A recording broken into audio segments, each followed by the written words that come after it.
Hi, welcome to my YouTube channel. Today I am going to talk about conservative force and non-conservative forces. This lecture is very much important and interesting also for those people who are interested in physics and उसके लिए भी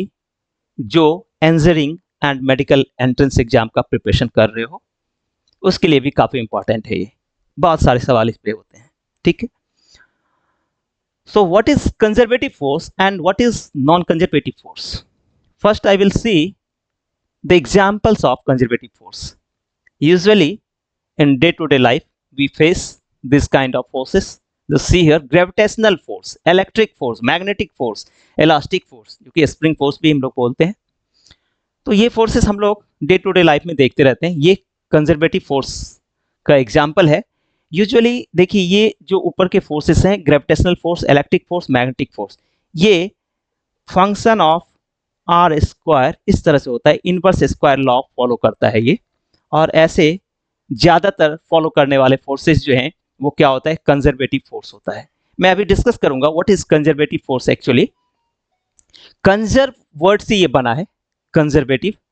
तो ऐसे force की मौजूदगी में mechanical energy का loss नहीं होता है मैकेनिकल एनर्जी कंजर्व होता है okay so mechanical energy will remain conserve in presence of this kind of forces okay and in presence of non conservative force mechanical energy will change तो यहाँ पे हमने फॉर्मूला दिखाया है कि work done against non conservative force क्या होगा change in mechanical energy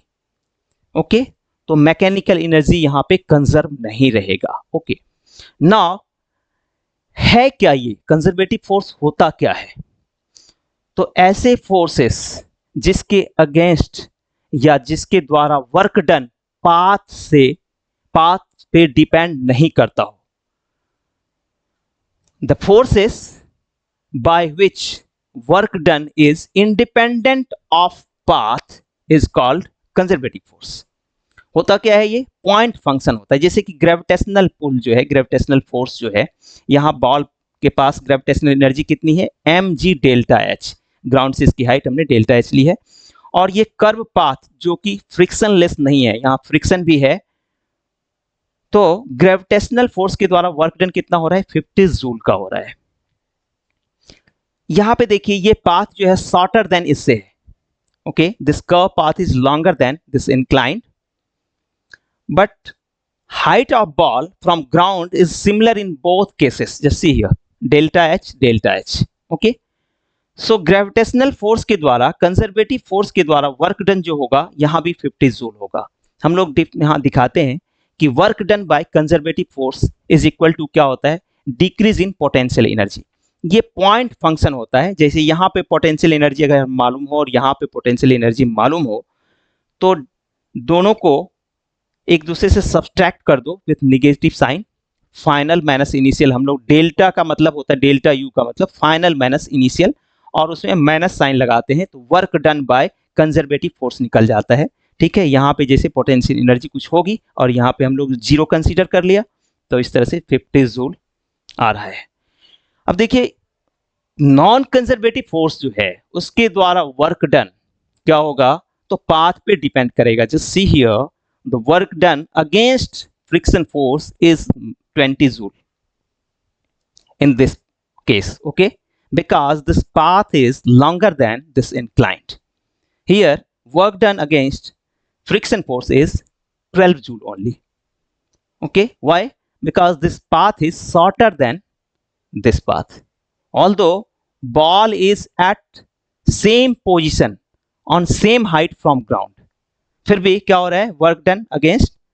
friction force ज्यादा हो रहा है यहां पे तो ये पाथ डिपेंडेंट होता है कंजर्वेटिव फोर्स फील्ड उसके द्वारा वर्क डन पाथ से इंडिपेंडेंट होता है independent of path and conservative force non conservative force के द्वारा वर्क डन पाथ पे डिपेंड करता है इसलिए मैकेनिकल एनर्जी का लॉस होता है हमने ये फॉर्मूला दिखाया है work done against non conservative force is equal to change in mechanical energy अब मैं इस फॉर्मूला को वर्क एनर्जी थ्योरम से डिराइव करके यहाँ पे दिखाऊंगा कि वर्क एनर्जी थ्योरम क्या कहता है कि work done by all kind of forces, conservative हो, नॉन कंजर्वेटिव हो, एनी अदर काइंड फोर्सेस हो, नेचर में कोई भी फोर्स एग्जिस्ट कर रहा हो, तो उसके द्वारा वर्क डन जो होगा वो क्या होगा, तो चेंज इन काइनेटिक एनर्जी,